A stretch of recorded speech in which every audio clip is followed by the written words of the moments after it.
Assalamualaikum warahmatullahi wabarakatuh.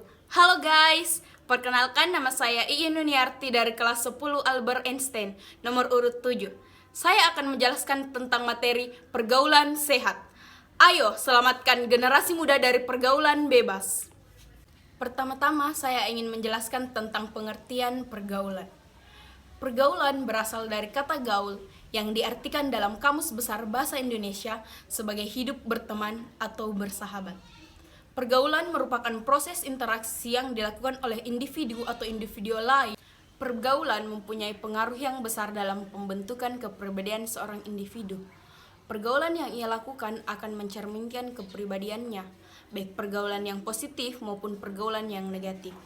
Pergaulan yang positif dapat berupa kerjasama antar individu atau kelompok guna melakukan hal-hal yang positif. Sedangkan pergaulan yang negatif, yaitu dapat mengarah pada risiko yang dapat mengancam masa depan seorang individu. Poin kedua yaitu sehat. Sehat dalam Kamus Besar Bahasa Indonesia diartikan sebagai baik seluruh badan atau bagian-bagiannya, bebas dari sakit. Sehat adalah suatu kondisi di mana segala sesuatu bekerja dengan normal dan bekerja sesuai fungsinya dan sebagai semestinya. Secara sederhana, sehat sinonimnya dengan kondisi tidak sakit. Seiring perkembangan zaman, kata sehat tidak hanya berhubungan dengan tubuh, tapi juga sebagai sesuatu yang dapat bekerja. Jika berlangsung secara normal dan semestinya, maka akan disebut dengan sehat. Tapi jika mengalami gangguan, maka disebut dengan istilah tidak sehat. Pengertian sehat menurut WHO atau Organisasi Kesehatan Dunia adalah suatu keadaan yang sempurna, baik fisik, mental, maupun sosial, tidak hanya bebas dari penyakit atau kelemahan. Sehat menurut WHO terdiri dari suatu kesatuan penting, 4 komponen dasar yang membentuk positive health. Yang pertama, sehat jasmani. Yang kedua, sehat mental. Yang ketiga, sehat spiritual.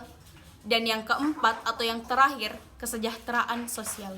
Pengertian sehat menurut Undang-Undang Nomor 23 Tahun 1992 adalah keadaan sejahtera dari badan, jiwa, dan sosial yang memungkinkan hidup produktif secara sosial dan ekonomi. Artinya, seorang dikatakan sehat jika tubuh, jiwa, dan kehidupan sosialnya berjalan dengan normal dan sebagaimana mestinya. Jika salah satu komponen tersebut terganggu, maka kehidupannya akan menjadi tidak sehat. Poin ketiga yaitu remaja. Remaja dalam Kamus Besar Bahasa Indonesia diartikan sebagai mulai dewasa. Remaja berasal dari bahasa Latin yaitu adolescere, yang berarti tumbuh atau tumbuh menjadi dewasa. Istilah adolescence mempunyai arti yang lebih luas, yang mencakup kematangan mental, emosional, sosial, dan fisik. Pada masa ini, seorang individu biasanya tidak mempunyai tempat yang jelas karena tidak termaksud golongan anak, tapi juga tidak termaksud golongan dewasa atau tua. Poin keempat yaitu pergaulan sehat pada remaja. Pergaulan sehat juga dapat diartikan sebagai proses interaksi yang dilakukan oleh individu dengan individu atau individu dengan kelompoknya, dengan normal, baik tubuh, jiwa, maupun kehidupan sosialnya.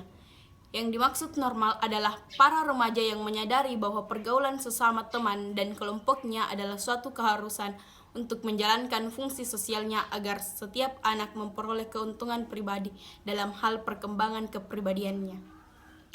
Poin kelima, beberapa cara remaja bergaul secara sehat. Yang pertama, adanya kesadaran beragama bagi remaja. Yang kedua, memiliki rasa setia kawan. Yang ketiga, memilih teman. Yang keempat, mengisi waktu dengan kegiatan yang positif. Yang kelima, laki-laki dan perempuan memiliki batasan tertentu. Dan yang keenam, menstabilkan emosi. Poin yang keenam yaitu sikap-sikap dalam pergaulan remaja. Yang pertama, penampilan fisik. Yang kedua, berbicara dan bersikap sopan. Yang ketiga, biasakan untuk memberi dan berbagi. Yang keempat, hindari pembicaraan yang kurang bermanfaat. Yang kelima, mencuri dengar. Yang keenam, bersikap peduli saat teman sedang mencurahkan isi hati. Yang ketujuh, rendah hati. Yang kedelapan, jadilah pergaulan tidak sehat. Pengertian pergaulan tidak sehat atau biasa disebut pergaulan bebas adalah salah satu bentuk perilaku menyimpang. Bebas yang dimaksud adalah melewati batas-batas norma ketimuran yang ada. Masalah pergaulan bebas ini sering kita dengar, baik di lingkungan maupun di media massa. Dari segi bahasa, pergaulan artinya proses bergaul, sedangkan bebas artinya terlepas dari ikatan. Jadi, pergaulan bebas artinya proses bergaul dengan orang lain terlepas dari ikatan yang mengatur pergaulan. Penyebab pergaulan bebas bermacam-macam. Berikut adalah beberapa di antaranya. Yang pertama, agama dan iman. Agama dan keimanan merupakan landasan hidup seseorang individu. Tanpa agama, hidup mereka akan kacau karena mereka tidak mempunyai landasan hidup. Yang kedua, perubahan zaman. Seiring dengan perkembangan zaman, kebudayaan pun ikut berkembang atau lebih sering dikenal dengan globalisasi.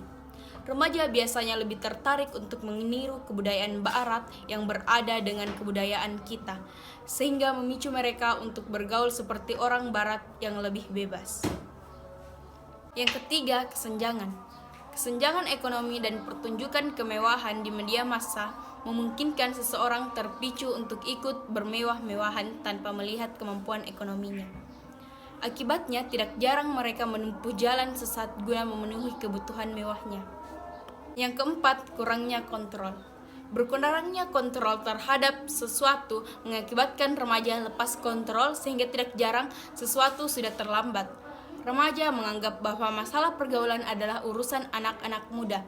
Nanti orang tua akan ikut campur tangan sehingga terjadi sesuatu, padahal ketika sesuatu itu telah terjadi, secara sesuatu sudah terlambat. Dampak pergaulan yang tidak sehat. Yang pertama, pergaulan bebas. Yang kedua, ketergantungan obat. Yang ketiga, menurunnya derajat kesehatan. Yang keempat, meningkatkan kriminalitas. Yang kelima, merenggangkan hubungan keluarga. Yang keenam, menyebarkan penyakit. Dan yang ketujuh, menurunnya prestasi. Pencegahan. Yang pertama, membekali diri dengan bimbingan agama sendiri mungkin agar mempunyai kontrol perilaku yang kuat dalam pergaulan. Yang kedua, di saat ingin keluar rumah, biasakan untuk meminta izin. Yang ketiga, salurkan bakat dan minat dalam hal-hal yang positif. Yang keempat, yakinlah bahwa aturan yang diberikan orang tua atau guru bukan bermaksud mengekang, tapi untuk kebaikan masa depan. Yang kelima, biasakan berbicara dengan orang tua, ceritakan kejadian yang sudah dialami. Jadikan orang tua atau guru sebagai tempat mencurahkan isi hati. Dan yang keenam, mari menjadi pelopor remaja penganut pergaulan sehat. Sekian yang saya dapat sampaikan dari materi pergaulan sehat. Mohon maaf bila ada kesalahan kata. Wassalamualaikum warahmatullahi wabarakatuh.